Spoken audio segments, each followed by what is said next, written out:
Hey, my name is Jacob. I'm a PV design engineer with Solar States.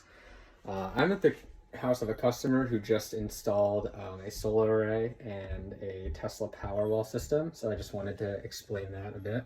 So here are the Tesla Powerwalls. This is two of them. They can be stacked back to back like this, and they're floor mounted. So he also has solar panels on the roof. Obviously you can't see these, but the wiring from the solar panels comes down the back of the house. All of our PV strings get combined. And then an electrical connection runs across the basement.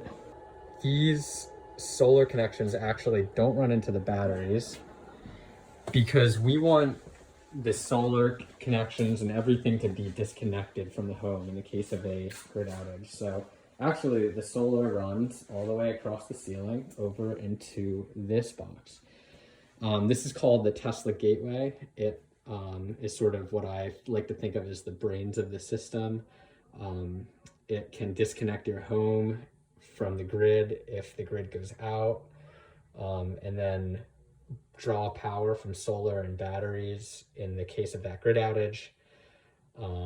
It also is pretty smart. It knows when to charge the batteries. You can even set different modes on it. For example, if you have peak hours for grid energy, time of use rates, you can actually prioritize the battery power during those times. So you're using your stored solar energy instead of grid power, saving you a little bit of money. So anyway, the solar conductors come over into this Tesla Gateway. Usually your service from the grid goes straight into the main service panel, but in this case, it actually goes straight into the Tesla Gateway after the meter. The batteries, which are back there, they also have a connection that runs through the ceiling over to the Tesla Gateway.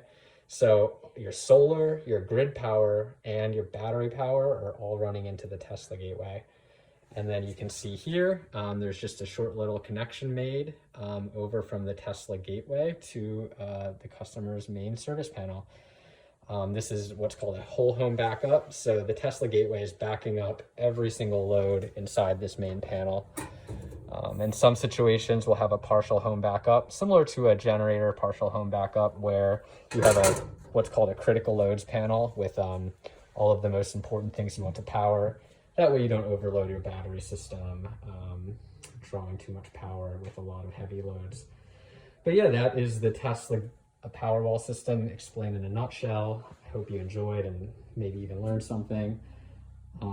Yeah, thanks for watching.